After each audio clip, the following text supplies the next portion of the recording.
I need to pump myself up too sometimes. I'm super. Should have gotten yourself a coffee. Yeah, I know. What's up, Level Researchers? It's Kevin. Welcome back to another video. Today I'm with Maddy, a recruiter at TEKSystems. So thank you very much for joining me today. Would love to hear your thoughts on what it takes as a recruiter looking for UX researchers. Absolutely. Yeah. So can you tell me a little bit about who you are and what you do? Yeah. So I'm Maddy. I'm a digital and creative recruiter at TEKSystems. We are an agency that partners with a lot of the Fortune 500 out here in the Bay Area. So supporting companies in San Francisco, the East Bay, the Silicon Valley, etc.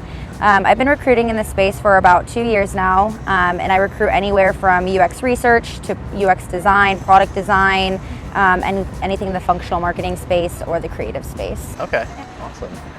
Nice. Do you see more positions open for like a certain number of years of experience? Are there a lot of junior positions open, or are they mostly kind of still at the senior level right now?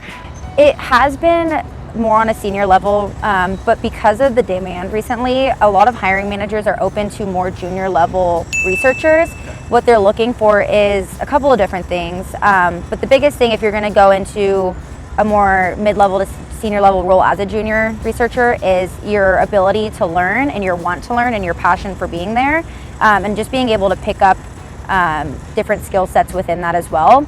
From a recruiter standpoint, what we really look for is not just technical skills, not what's on your resume, but also your interpersonal skills. So your ability to communicate with me, talk with me, be humble, but be passionate, energetic, hardworking. I think the biggest feedback we get from hiring managers is, how are these researchers able to take complex research and data that they have, and how are they able to know their audience and talk to a PM about it, and an engineer about it, and a designer about it, and even how are they able to break it down and dumb it down for a recruiter? So being able to communicate and articulate their research and their findings is really, really important. And speaking of what you look for, do you yourself have to know about UX research? That's a good question. A lot of recruiters you talk to may not really know much about the research space, so that goes into communicating with them as well, how you're able to communicate that with them and what you're doing, what methods you're using, why you're using them. Are you doing qualitative or quantitative? Because a lot of agency recruiters may not specialize in that space. Right. Whereas even internal recruiters may not specialize in that space. So being able to talk down with them your skill set and what you're doing is huge. And then once you kind of get past that and go to the hiring manager, you'll be able to have more of a in-depth conversation with them. I think it is good for a recruiter that you're talking to have some sort of knowledge of, at least the market and what they're talking about, but I'd be a little bit more patient with the recruiters as opposed to a hiring manager. Right. Yeah. And that makes sense. It's kind of, when you're a researcher, you have to communicate with people who might not understand research anyway on your team, like companies who are new to UX research. Exactly. Exactly. Yeah, and I think a lot of people, or a lot of companies, are going from, so a startup, you'll have a designer who's doing the UX research, and I think companies now are starting to turn that into a whole entire UX research team. So depending on the company that you're going for, these big tech companies, they're going to have their own research team, whereas some of these smaller startups, they might have you doing research and the testing and the designing and handing off to engineers. So kind of figuring out where you want to position yourself and what you're going to want to be doing on a day-to-day will help you determine what kind of company you're going to want to go for. Yeah, absolutely. Do you have tips for more junior researchers who want to get into the space? Would it be advised to start off at a big company where there's more dedicated researchers? Like I said, I think it depends on what you're wanting to get into. If you want to really dive in deep and silo yourself into research and that's the path you want to go, I think going into a big company, you're going to surround yourself with some of the best researchers in the world, especially in this market. Whereas I think if you're going to a startup, like I said, you might be the only person doing that research. So being able to be autonomous and have that confidence to take on a lot of research by yourself. So yeah, if you are wanting to learn, I think going into a bigger company, you might have to go in at a very junior level. Like I said, that eagerness though and wanting to learn will make you stand out opposed to the rest. That'd be a good place to start, but also being open-minded to smaller companies or maybe companies that don't have a UX research team quite built out as some of these other companies do. I think my biggest advice as a junior researcher is to be open-minded about where you go. Don't have your mindset on one company and feel like your world is shattered if you don't get in. Be open-minded to some of the other companies around here.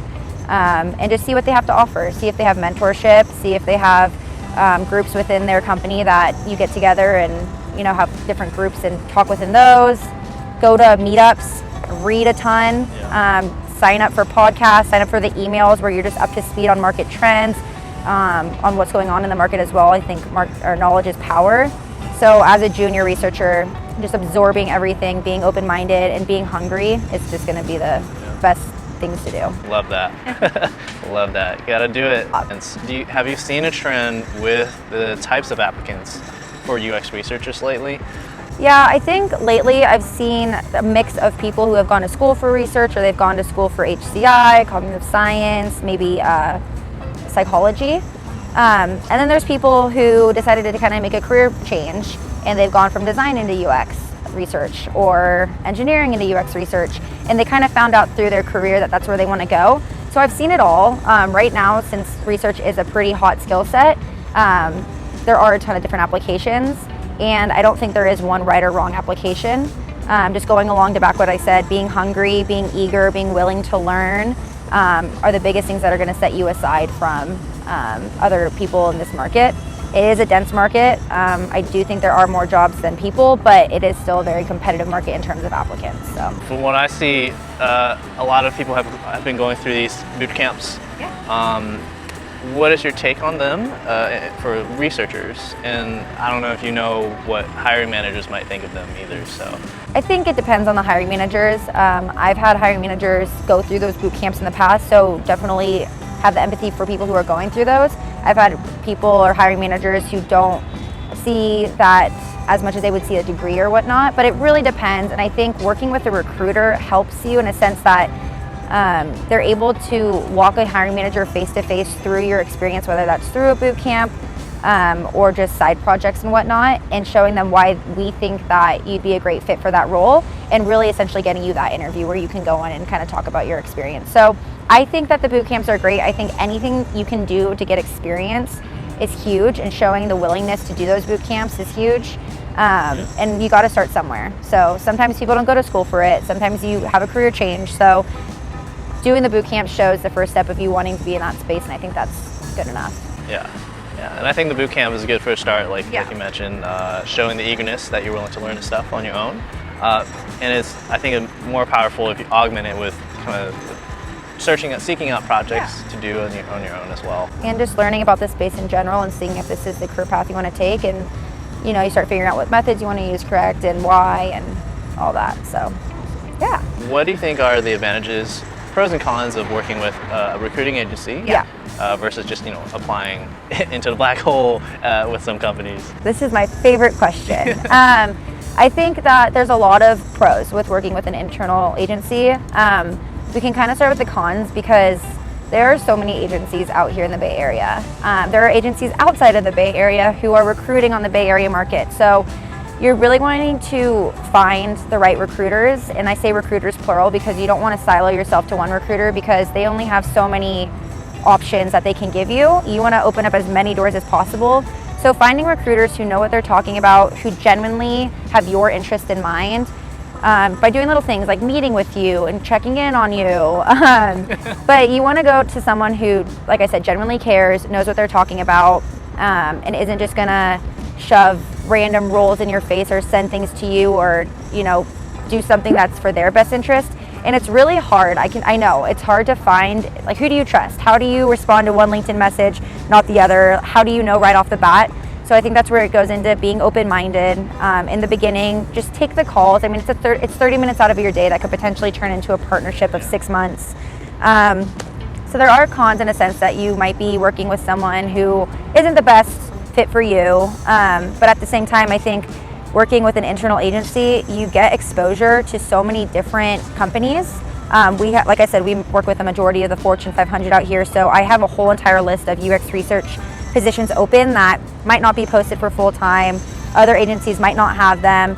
And once you're working with that recruiter, you're able to have your resume presented to the hiring manager, and I get to go in and say why I think you'd be a good fit. And essentially, I'm going to be able to land you that interview. Once you get that interview, I'm going to work with you on prepping you for that. We can do mock interviews. I'll try to get as many questions as possible that I know they're going to ask. I'll talk to you about the team, the project, and just making sure that you go in fully prepared as best as possible. If you end up getting the offer, I work with you on what that offer is going to look like. I'm with you every step of the way pretty much. And then if it's a contract role, say your contract's coming up, I'm going to work with you for your next opportunity, so you're not just kind of left without a position. So I think that's the benefit of working with an agency. Obviously, a lot of what we do are contracts and contracts to hire, so it is being open to that type of work. Whereas full-time, you're going to be going straight to the internal recruiter, but you're also getting your resume put into a pile of 100. So I think internal recruiters are great. I think just it's a different strategy going in with a agency recruiter. You can get exposure to different companies. If you don't like it, you can, you don't have to stay there forever. Yeah. Any final thoughts about what you as a recruiter look for in UX researchers? Yeah. I think this is a great space to be in. Like I had said, it's a really hot market. There's more jobs than people right now. So just getting your foot in the door with any company that you feel is right for you, getting that experience, building up your resume, building out a network.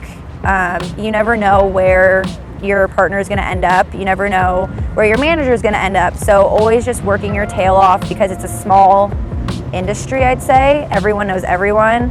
You're going to be asked for references and whatnot. So as long as you do a good job, you will be able to kind of work your way up somehow, whether that's through your network, through working with a recruiter, just building up your resume and putting it out there. But always do your best and network and kill it. Yeah, kill it. It's so important. Yeah, if you guys want to add me on LinkedIn, I'm more than happy to speak with any of you. Just have an initial conversation about what you're looking for, your experience. If there's any specific questions you guys have, feel free to reach out to me with those as well. But more than willing to chat with you. My contact information will be somewhere in the description below, so you can reach out to her. And Kevin's awesome. I'm really happy that he asked me to be on this, and hopefully this helps you guys in some way. Yes, thank you so much, Maddy. This was super helpful. I'm sure the viewers will love this. So thank you again. Smash the like button and subscribe. Take care. Bye. Bye.